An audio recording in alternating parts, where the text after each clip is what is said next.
I'm Alan Wardis, and you're listening to ThinkRadio.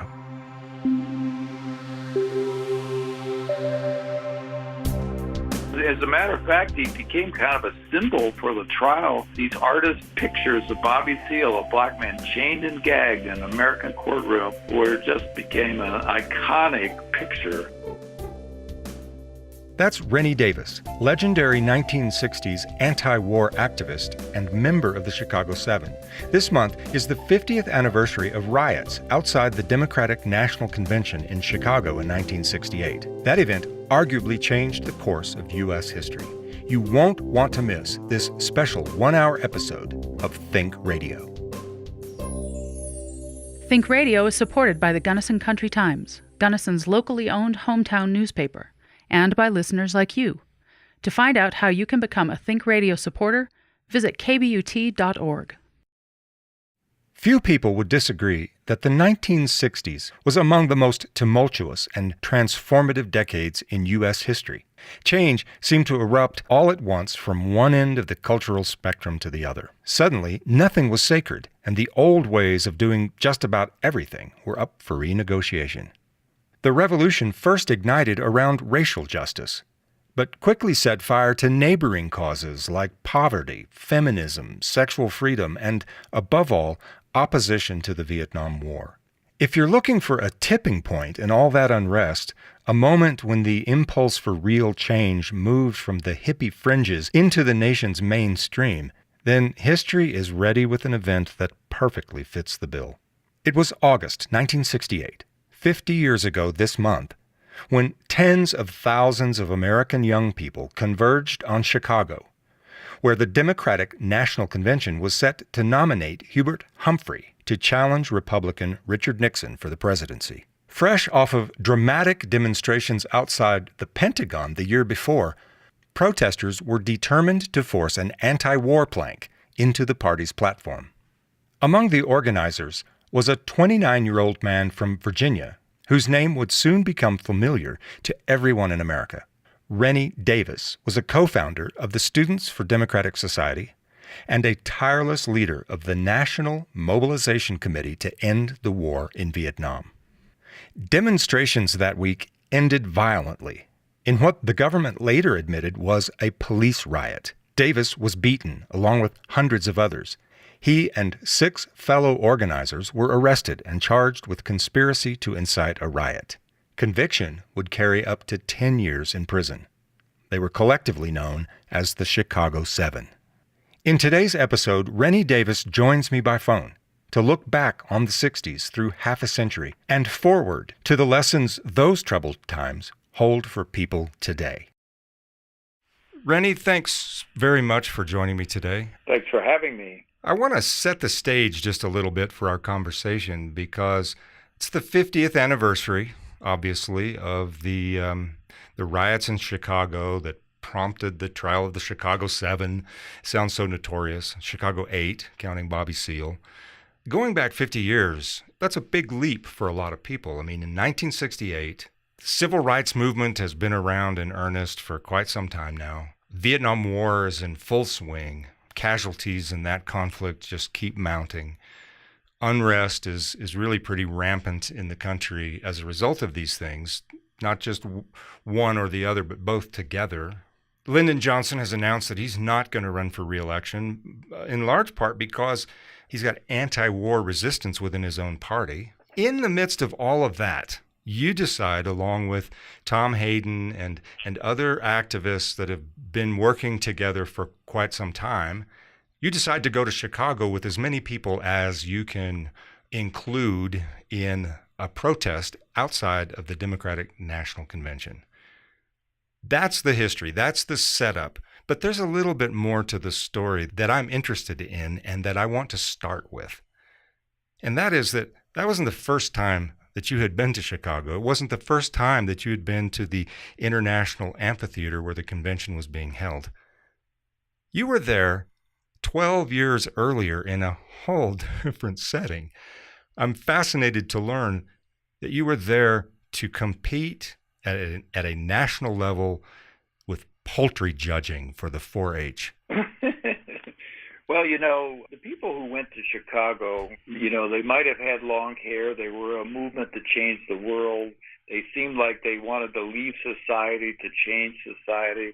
But the truth is, most of us came from pretty normal lives. I grown up in Virginia. I lived on a rural farm. My nearest neighbor was a quarter mile down the road. My dad decided that he wanted to go into the poultry business. So I was managing 5,000 chickens every 10 weeks.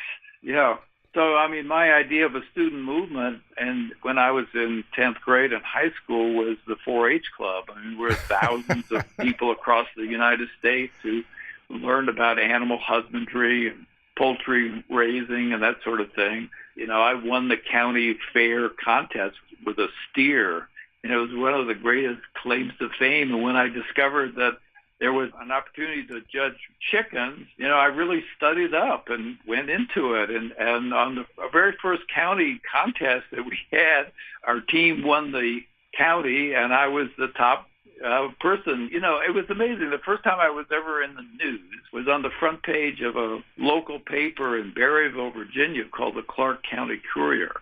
And there I was holding a chicken up, right on the front page, just grinning from ear to ear, and completely unaware that the chicken had just pooped up my pants. It was like, it took me a year to live down that photograph in high school, I'm But sure. I went on to win the state championship, and then I went on to be number one on the East Coast, chicken judging contest. So, no one had any problems with me and my poop pants after that. But when I think about the iconic photos of you in Chicago 12 years later, there is absolutely no connection that I can see between the Rennie Davis who was there in 1968 and the Rennie Davis, poultry judge. And not only that, but champion poultry judge. How in the world does a person go from being that kid, 4-H, nothing notorious about it, to being an icon of the anti-war movement in the 1960s? How did you go from one to the other? I have no idea.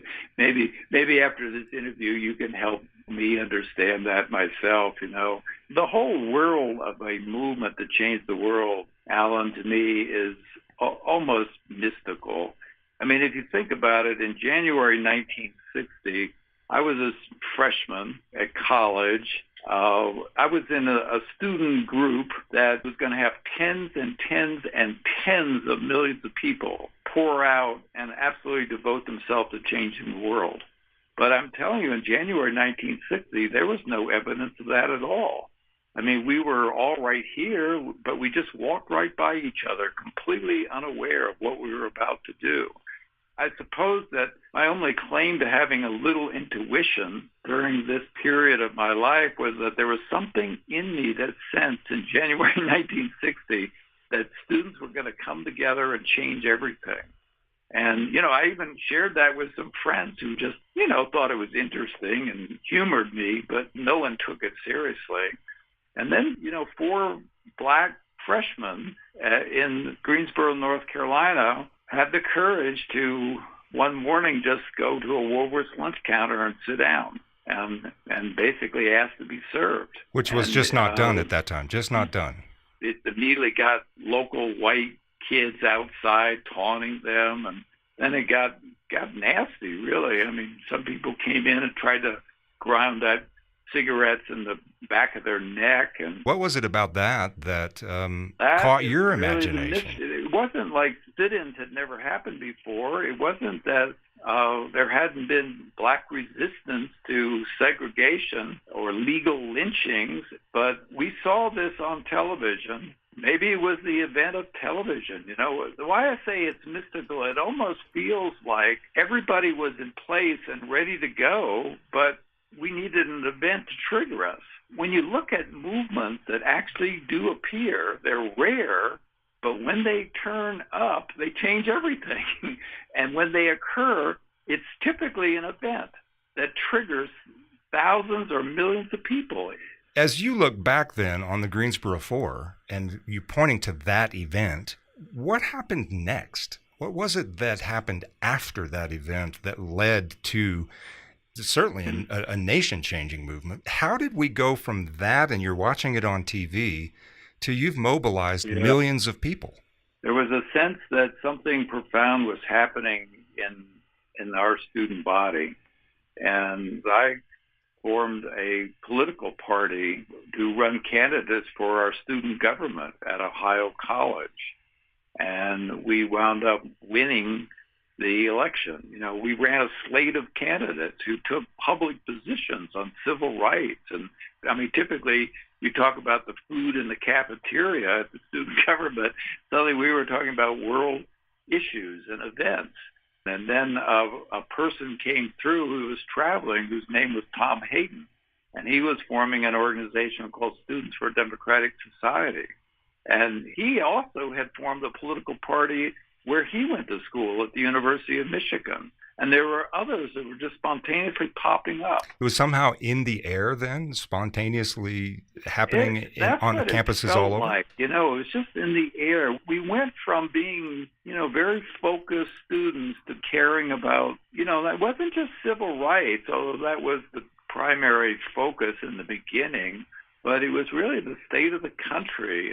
Tom and I and others got together and drafted a pamphlet, and then a large conference came together. It was 1962 in a place called Port Huron, Michigan.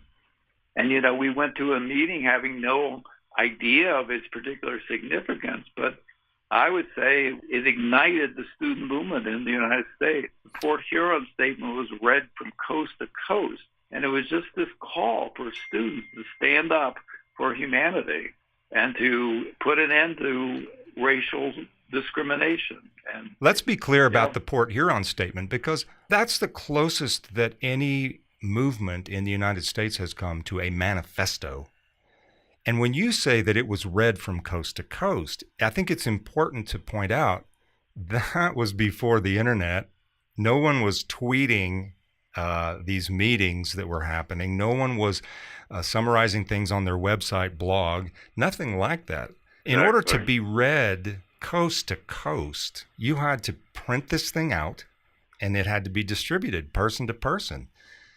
Absolutely right. And not only that, when we printed it out, it was running by a mimeograph machine that you turned the crank by hand to make copies of the Port Huron statement, and then we'd staple them together ourselves, and we'd just carry them with us whenever we would travel to different campuses.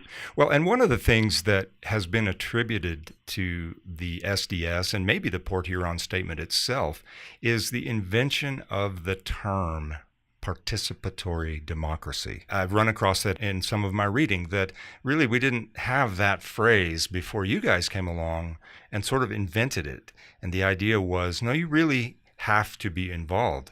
And so to turn the crank on a mimeograph machine over and over and make these copies, that's as participatory as it gets. How did you motivate people to do that? What was the trick? There was a sense among students initially that democracy had its flaws because you turned out every 4 years to go to an election where there were two parties that were more defined by how similar they were than their differences. But, you might argue that the House of Representatives was elected democratically, but certainly the president of the university or the board of directors of a corporation wasn't elected in that same way. Institutions weren't democratic. And so for us, participatory democracy meant that democracy was about involving people who lived and worked in a community or an institution whose lives were affected by that institution, that everyone had a voice and everyone had a part in helping to shape the direction of that institution. And so long before we get to Chicago and the international attention that drew, you were actually in Chicago again, this time not judging chickens, but you were doing organizing of a different kind. And what interests me about that is encouraging people and enabling people to participate in the institutions that affect them started for you on the streets of the poorest neighborhoods in Chicago. It wasn't so much about the war at that point, right? It was about equality and It access was. to democracy.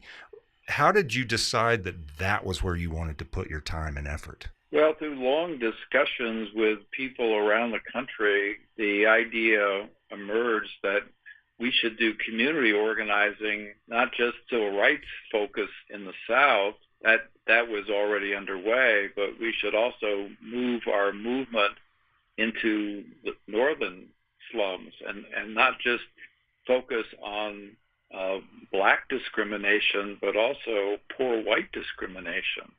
There were poor whites as well who were economically disenfranchised. And so it was an experiment in 1964. I was the director of a group called the Economic Research and Action Project. And we had approximately 175 student organizers went into 10 cities. At the same time, we were coordinating with 800 students who went into Mississippi in the summer of '64 to register black people to vote in Mississippi. 3 of the volunteers were murdered on the opening day we arrived. I went to Chicago and worked in a place called Uptown, which is where people from Kentucky, Tennessee, Alabama had migrated. And on the first day we were there, we had about 40 people on staff. We were in 2 apartments, and the door literally blew open, and Chicago police around 2 o'clock in the morning came in with guns drawn, and suddenly we had guns at our head. We were under arrest. We had no idea for what. We were just sleeping. And even when we were before the judge, we still didn't know what it was about. Why were we arrested? We looked at the headlines of the Chicago newspaper when we were bailed out to find out that we were having a beer and pill party, and for disturbing the peace, we were arrested. And was any of that true? No, everybody was just sleeping and had no idea. I mean, we were certainly not partying that night. We were exhausted. We had come from places all over the country to be there that night. But the idea that we could be arrested for made-up charges and then have a major newspaper berate us for something we hadn't even done really gave us an eye-opener to the nature of politics, Yeah, so when you fast forward from there then to the days of the MOB, I love that phrase. It's the National Mobilization for an End to the Vietnam War. Did I get that right? Yeah, it's the National Mobilization Committee to end the war in Vietnam. Yeah. Well, when we fast forward from those first days in Chicago and you were getting a lesson in the middle of the night, what do you feel you learned from those days of activism that led to what we saw in Chicago in August of 1968? Well, I think that we learned to respect the communities we're trying to support, not come in so much from the outside. Welfare mothers really had no voice. If a caseworker was against you, you really had very little capacity to do anything about it. But, we had a union of welfare mothers, and one person's complaint could cause our whole union to turn out of the welfare office, and that got attention. Young people, 18, 19 years old, were routinely beaten and clubbed by Chicago police for just, being on the street corner too late at night and, really not doing anything. And so we organized a union of youth in the community and, put demonstrations in front of the Chicago police district that oversaw Uptown. I mean, the slumlords were just notorious where we were. And we could bring an entire building, just close it down. No one pays rent. And, to evict the whole building is not, we were able to deal with many real practical grievances. So we wound up really having the support. I met Martin Luther King for the first time when I was a community organizer in Chicago. And we actually met in a men's room in a Chicago church. And we were sitting at 2 stalls, literally, and he was getting ready to organize an open housing march. And I said, well, we have 1,000 people from Alabama, Kentucky, West Virginia, from uptown that will basically support you will be in the demonstration. And Martin Luther King just, he was polite, but it was beyond his imagination that such a thing could possibly happen, But we showed up. We were at 1,000 strong, too. So I don't know, it's a deepening of our understanding and also our respect for people. SDS organized the first demonstration against the war. This was in 1965. We were aware that there was a war going on. It was atrocious. And so we organized the first demonstration. We thought it was a pretty impressive turnout with 25,000 people, but it just wasn't enough for one organization. It became clear to me and others that we had to form a true coalition where basically many, many organizations come together and commit to be together to plan large events that we can all agree on. And how did you accomplish that? Through a lot of diplomacy, listening, perseverance. Individual groups really struggle to find common ground. Every group in a movement to change the world tends to be somewhat focused on their own agenda. And so to really get people to agree to work together in that way takes a certain quality of leadership to see it happen. It took 2 years to put it together. Our first demonstration had 150 national movement organizations supporting one demonstration. It was the first one we had ever done. 150,000 people came to march on the Pentagon. I was a keynote speaker at that event. And from there, I became the coordinator of this coalition. And we planned to bring 500,000 to 1 million people to Chicago. And we felt we really could, that at this point, we were the only voice against the war. The Democratic Party certainly supported our position, but no political candidate wanted to stand up to resist a sitting president. It was really because a movement existed and because we existed and we were coming to Chicago that really created the gigantic pressure on Lyndon Johnson to say, I'm resigning. I'm not going to run for a second term. And that set up the conditions for what happened in Chicago. Well, so let's pivot now and talk about what happened in Chicago, because during those times, certainly when the TV cameras were rolling and the riots were happening, and then later during the trial, your name, Rennie Davis, and the names of the other Chicago 8 became household names. Really, the reason for that was that a fair number of them did not agree with what you were doing. A fair number of them would have said they supported the police in their effort to clear you out of the park. They saw this happen in front of them. What was your intention going into Chicago? What is it that you hoped to achieve there? Our intention in Chicago was we saw ourselves mobilizing a very large-scale mobilization committed to nonviolence that would draw attention to the brutal, sickening war, really, in Vietnam. What was different about Chicago than other demonstrations was that there was a mayor in Chicago, his name was Daley, who had similarities to Donald Trump. He basically saw no need to honor the most sacred traditions and values of American institutions. When I went in to negotiate permits so we could have our demonstration, Mayor Daley basically just thumbed his nose. And Daley just said to the White House, the Justice Department, Congress, and Senate, what are you going to do about it? I'm not doing it. So what happened was very similar today. Everybody wrung their hands, and there was huge support for me to grant us permits. That was the right of an American citizen to be able to march down the street if you're going to be nonviolent.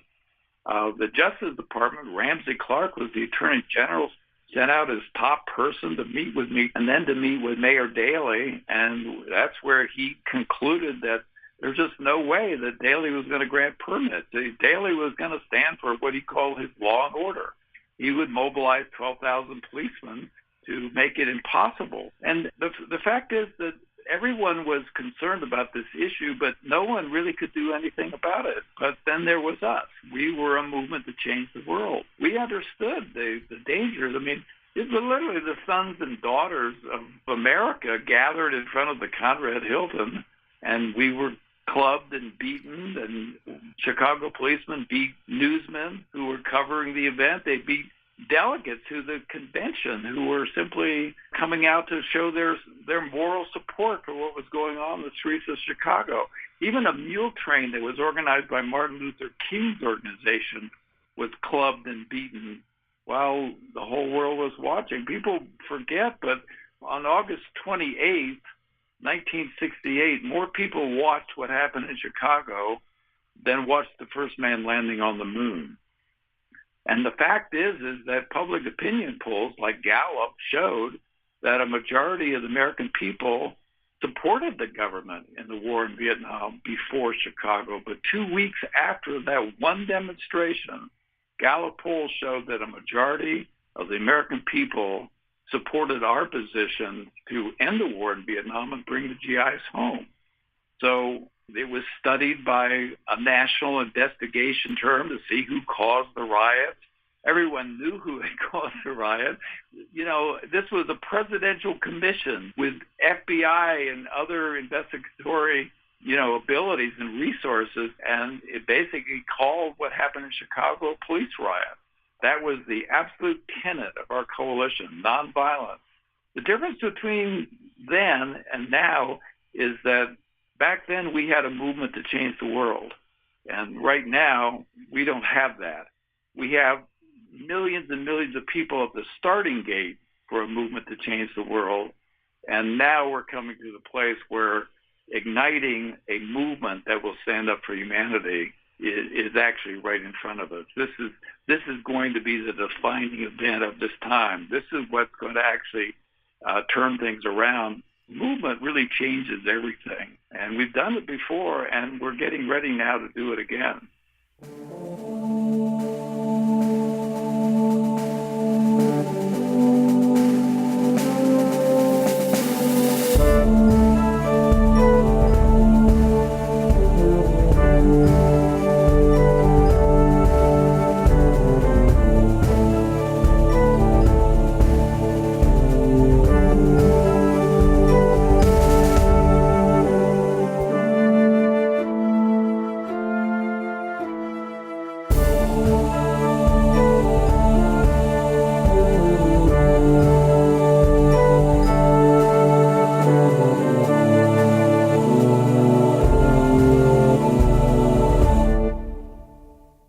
There were a lot of things happening in the 60s that contributed to this movement that, in fact, as you say, really did. No one would dispute the idea that the 60s changed America radically.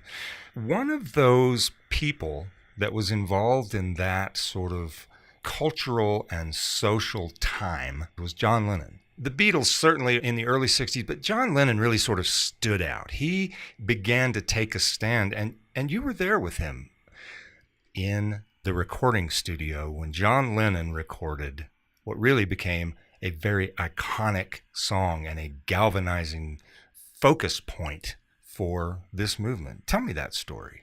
Well, it has a little bit of a backdrop. I'll be quick. In the spring of 1970, when the President Nixon invaded Cambodia, students went on strike. 90% of American universities and colleges closed down. And after that, there really was a sense in the student movement about what more can we do? I mean, it just seemed difficult to see how it would go forward. And so there was a sense that the movement was cooling down as we went into the fall of 1970. At the same time, the war situation was escalating. Scientists were seeing increasingly that chemical Agent Orange was causing genetic mutations. And so I went to the coalition to say we needed to consider large-scale civil disobedience in Washington. The coalition didn't have a problem with that. It just didn't believe it was possible. So I decided to test the waters, and so I went out speaking. My first talk was at Brown University. And after that talk and the response of people, I realized that we were going to basically organize the largest civil disobedience arrest in American history, which we did. You're referring to what has become known as the May Day protests? Yeah. I mean, there were 250,000 people in front of the Capitol on the opening event. Then 1,000 of GIs who fought in Vietnam turned back their medals and awards to Congress. And when it came time to see who was ready to sit in roads and bridges to close down Washington during rush hour traffic using nonviolent tactics, I spoke to 100,000 people. Many people feel it led to the White House deciding to sign the Paris Peace Accords with the Vietnamese. But at the same time, it was clear the anti-war movement was truly winding down. And right then, John Lennon and Yoko were in a hotel bed. They called it a bed-in for peace. I watched this on television like everybody else did. John Lennon was trying to be, creative and funny, but also very serious. And I realized that here's probably the preeminent couple in the world, and John is openly declaring that he's in the anti-war movement.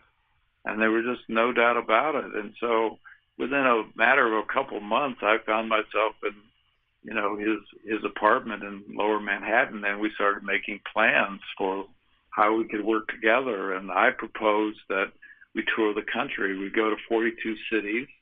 He brings the musicians. I'll organize the speakers. Each city will focus on a particular issue, and we'll end at the Republican convention with 1 million people against the war. And John said, fine, I'm in.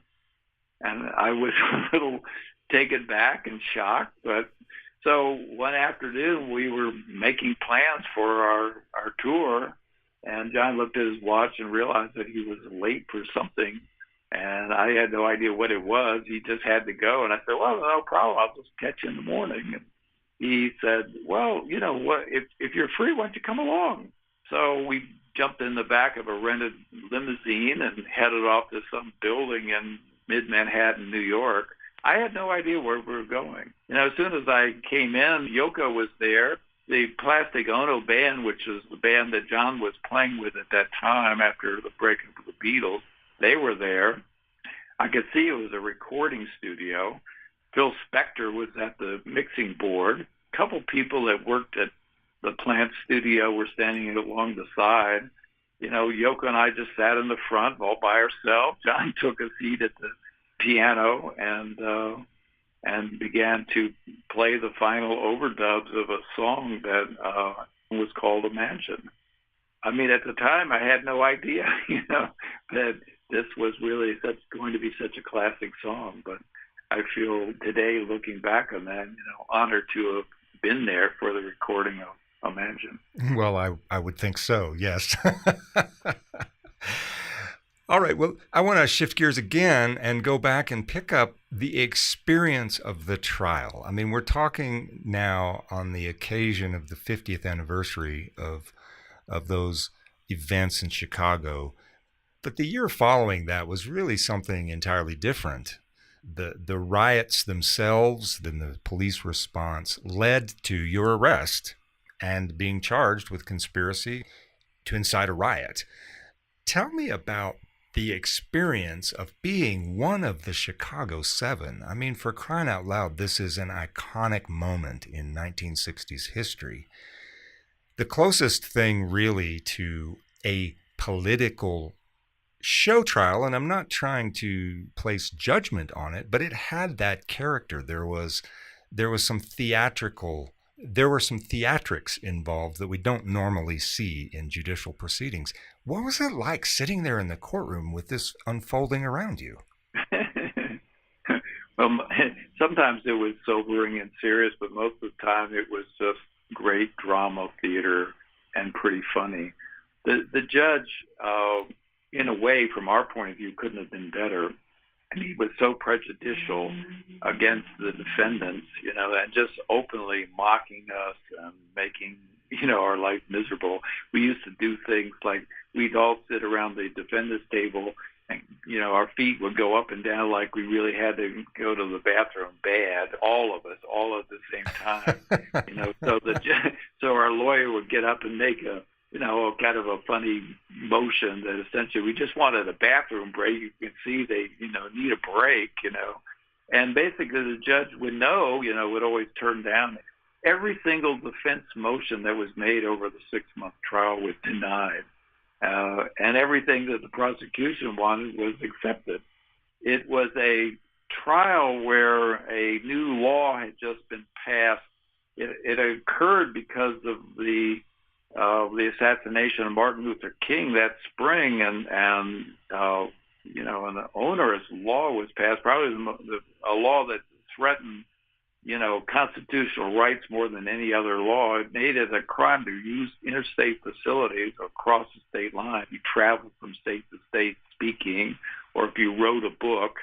So that would be determining what your intention was, what you said. And so if you had the intention to incite a riot, and a riot was defined as an assembly of 3 or more people, one of whom violated or threatened to violate a law. So you could have 3 people on a street corner, one of them having their fist up in the air as police drive by, and that would be a misdemeanor. There was no time frame, so this might happen a year after you spoke in that place, and now you're facing 5 years in prison. And we were charged with the substantive case of violating the statute, but also with a conspiracy. Some of the people were involved in Chicago. Bobby Seale, for example, he was the chairman of the Black Panther Party. He was one of the defendants. I had invited Eldridge Cleaver to speak in Chicago, who couldn't come at the last minute, so Eldridge suggested that Bobby go in his place. Bobby came in and made 2 speeches. I never even saw him while he was in Chicago, and I'd never met him beforehand. And for that, for those 2 speeches, he was facing 10 years in prison. And so he decided, because his lawyer had to have a gallbladder operation before, and then the judge wouldn't give it continuance, he decided to defend himself. And so he would stand up and cross-examine a witness anytime his name was mentioned by a witness. The marshals in the room, there were typically about 30 of them. They looked like Cleveland linebackers. They would come and, at the direction of the judge, push Bobby back into a seat. And that got forcible and physical over time. And eventually, one day, Bobby came out in a chair, chained and shackled, with a pressure bandage around his head so he couldn't speak. And he was chained and gagged in a courtroom, sat right next to me. It was so amazing because you could still hear him very muffled, I demand my constitutional rights. Like that, So, and then the pressure bandages got stronger and stronger. It was intense. Sometimes you could see blood coming down his cheek. And, this was happening in front of the jury. As a matter of fact, he became kind of a symbol for the trial all over the world. His voice was heard in Africa, Europe, Asia, Canada, South America, all over the United States. These artist pictures of Bobby Seale, a black man chained and gagged in an American courtroom, just became an iconic picture. Students were just on fire over the trial all across the country. Let me interrupt for a second. Sure. First of all, it seems like that's a textbook example of how not to run a trial. To give the world that kind of imagery to feed on. What, in your opinion, looking back after all these years, what were they thinking, taking such a heavy-handed approach? This is where the mystical part comes in. Judge Hoffman was his name, and he was drawn from a lottery. And quite honestly, he had a reputation in Chicago as just being the most obnoxious judge imaginable. And, he was 74 years old, and he'd come in after lunch after having 2 or 3 martinis, and he would slur his words. And he just was vitriolic with our lawyers and with the defendants. Our mission was really to end the war in Vietnam. We didn't look at the trial as a place where we were all uptight and scared for our life. We understood the unique deck of cards that we had been dealt, and that this gave us a platform. I mean, I spoke every night for 6 months, and, a small turnout was 5,000 people. Often the governor would call out the National Guard because I was speaking. And then I would speak in a stadium with 100,000 people that night, and then rush back and get back into, the courtroom by 10 o'clock so I didn't lose my bail. Students came from all over the country to be a part of this event. And I mean, we had a press conference every day at noon during the lunch break, and it was truly larger than a presidential press conference. I mean, it was the world media was there, and we were typically the lead story every single night on all networks. So on the opening day of the trial, the New York Times described it as the most significant political trial in American history. And it really did live up to its billing. And but let me stop and ask you, why do you think they gave it that prominence, the most significant political trial in American history? That's a heck of a statement. And why do you think it lived up to that? Well, there's a couple things. One, the law itself. I mean, the opening day of the trial, you should have seen who showed up in the courtroom. And we had like a who's who of constitutional lawyers, from Harvard and all the major universities in the country sitting in the courtroom. They were just aghast over the fact that American citizens were being tried for this onerous law. And then secondly, because the whole world had watched what had happened in Chicago, what happened in Chicago was seen by everybody, And then the official investigation said that who you should indict is the mayor and the police. And instead, 8 defendants were indicted, and the police nothing really happened to the police. And who conducted that official investigation that you're referring to? It was headed by a person named Walker. It was called the Walker Report. It basically was a presidential report. It was prepared for the President of the United States. The report became a book and went right to number 1 on the New York Times bestsellers list within the first week of it being issued. So it was a hugely popular story.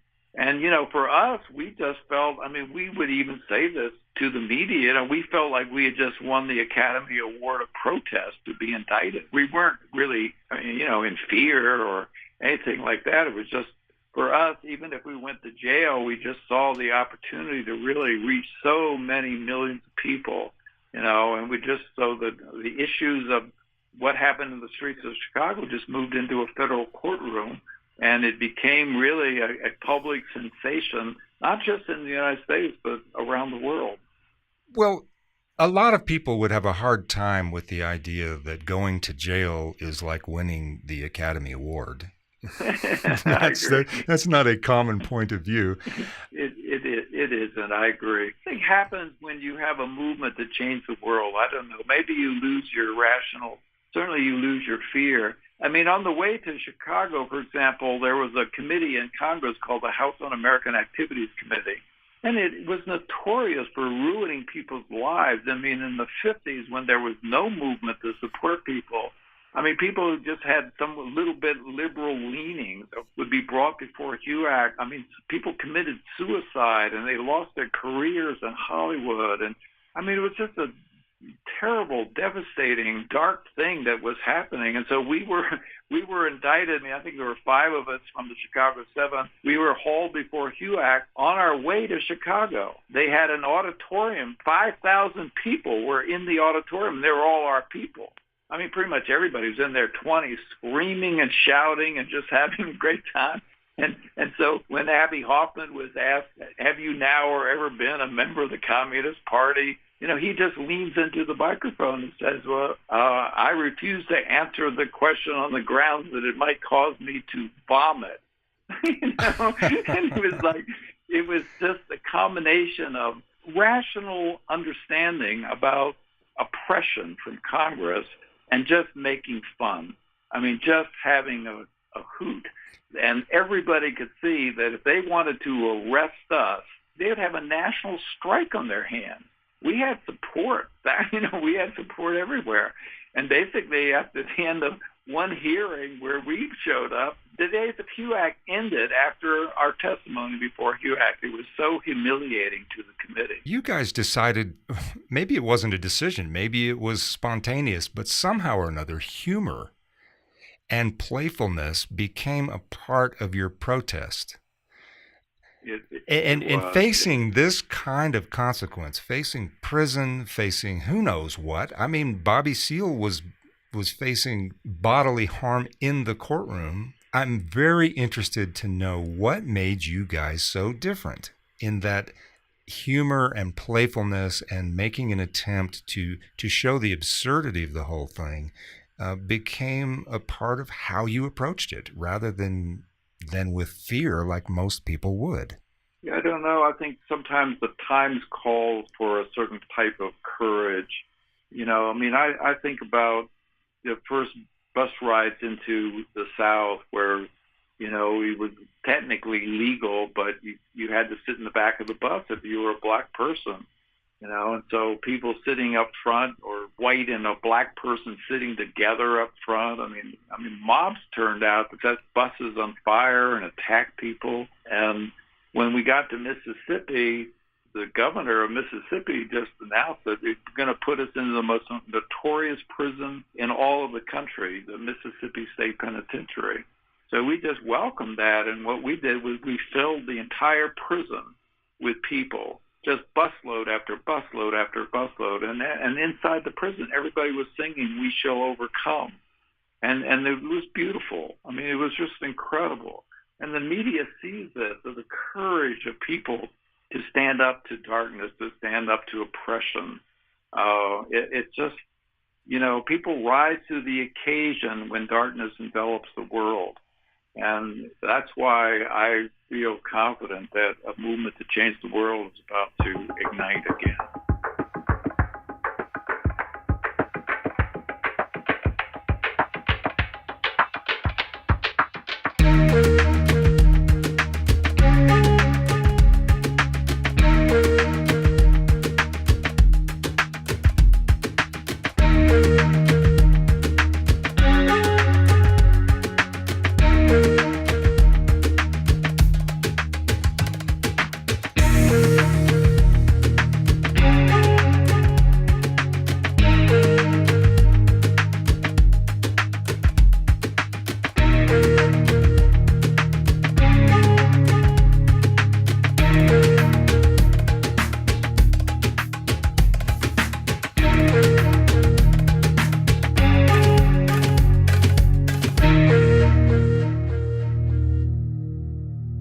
It's not many people who can make the claim that the Vice President of the United States says of them, that guy's the most dangerous man in America.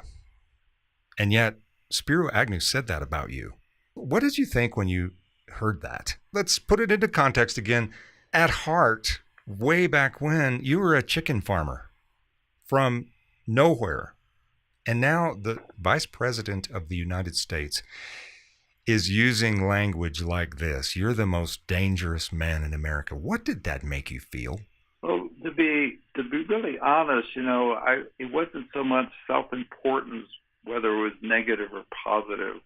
You know, I was part of a global family, and I happened to be a person who could give voice from time to time, you know, to the sentiments for, you know, diversity and civil rights and just human understanding, decency. And we had our opposition no different than today.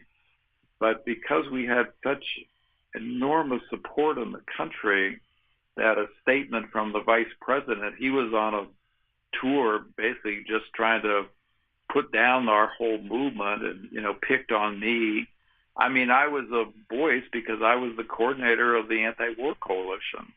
And, you know, I put on these demonstrations with 500,000 people. And so I seemed to be a symbol of the whole problem to them. But, you know, we were serious about ending the war. We weren't intimidated because the government of the United States, the government of the United States was waging a truly sickening war in Vietnam. And that's that's what moved us. That's what motivated us. We wanted to put an end to it. And so when Spiro Agnew came out and made that statement, it was picked up all over the place by the media and so forth. But it just increased my ability to reach more people. It didn't make me want to cow or, pull in my light or, I don't mean that I was arrogant about it either. I really don't. It just made me feel like our movement is something else. It changes everything. You have darkness enveloping the world today, but we don't have this kind of movement yet in the United States. And when these movements occur, human beings, ordinary people, find a place inside themselves that has courage and beauty, that because we really become a global family and we express humanity and we stand up for humanity and we are completely committed to writing a new human story for real. And so I don't know that it's go ahead. particularly, something particular to me as much as it is the nature of the time. Could that happen today? Absolutely it could. And in fact, it seems like it wants to tremendously. I would say every single generation living on Earth today could join a movement to change the world, but who would lead that movement, in my opinion, would be Generation Z. And they're in high school. That's where really the voice of courage is coming from right now today. And it was just like it was in the 60s. You can feel it and sense it, and it's right here to happen. And yet you talk about a movement as though it's sort of this monolithic thing. There's always the other point of view. I mean, from the point of view of the status quo in the government, you were a dangerous man. And from the point of view of many people, citizens across the country, Vice President Agnew was speaking for them. So I wonder, maybe you did have to answer this question then, but how would you answer it now? What would you say to those people who, when they heard that statement from the Vice President, they said, absolutely right. He is a dangerous man. I'd even go so far as to call him a traitor for some of his activities. What was your response to that? What is it today? Well, I would say that today I'm pretty aware of how movements can change everything. I'll just give you an example. In Mississippi, when we went into Mississippi, there were good people in the Democratic Party, and they were good people. I mean, if I would to hang out with them, I would have no problem at all. We could chat about the weather or farming or anything, really. But there was a culture that had them think that it was appropriate and right to basically put on a hood and go to see a beautiful family who happened to be black lynched, because somebody had a rumor about them. And then basically the next day put on their Sunday suits and everybody could see who was at the lynching. And it was good people. It was also the sheriff and the mayor and the city council and the people that ran the community. And basically, we went into Mississippi with that culture, and we would reach out to them if we could, but we also drew a line in the sand and said, no more. This is stopping here.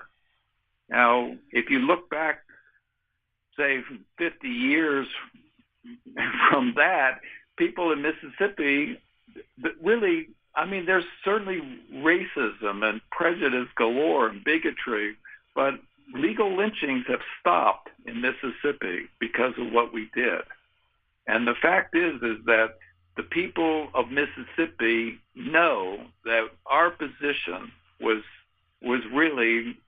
now their position, that there is an equality, that we gave a freedom to Mississippi because of the courage that we had. And so today, to the good people of the Republican Party who go to these Trump rallies and hear an incredible story that makes them feel important and given attention to and so forth, it's not really easy to have a conversation with them, or to suggest that actually it's a cult of personality and it's a rally of hate. But the fact is that the good people in the Republican Party are in an organization that spits in the face of the Statue of Liberty and is like a wrecking ball to the immigrant tradition that made this country great in the first place. And so at the end of the day, maybe not today, but down the road, it will be the sons and daughters of America that will be cherished. And we will be respected for what we did. We will be embraced by history, just like the Renaissance embraced by history and the American Revolution's embraced by history. At the time, there was the same people in opposition to those movements too, saying the same thing. You can't do this. This is not, But the fact is that you win these battles long term. And that's the perspective that I would take. It's time for everyone who can understand what's happening on this planet to stand up for humanity. It really is possible to write a new human story. In fact, the only ones who really are going to do it is going to be the movement to change the world. Okay? It's just the Democratic Party needs us right now. It really does. The whole of humanity needs this kind of courage and this kind of beauty to basically take leadership right now. And so we've done it before, and we can absolutely, definitely do it again. Rennie, thanks for being with me today. I appreciate it. Yeah, we're coming your way. So if anybody listening to this wants to, sit down and chat, we'll be in your town.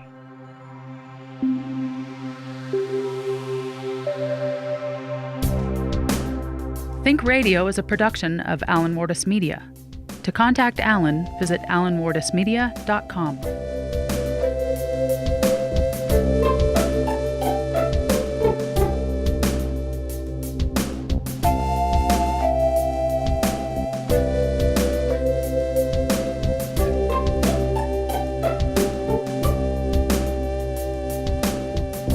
The show's producer is Issa Forrest. Original music by Issa Forrest.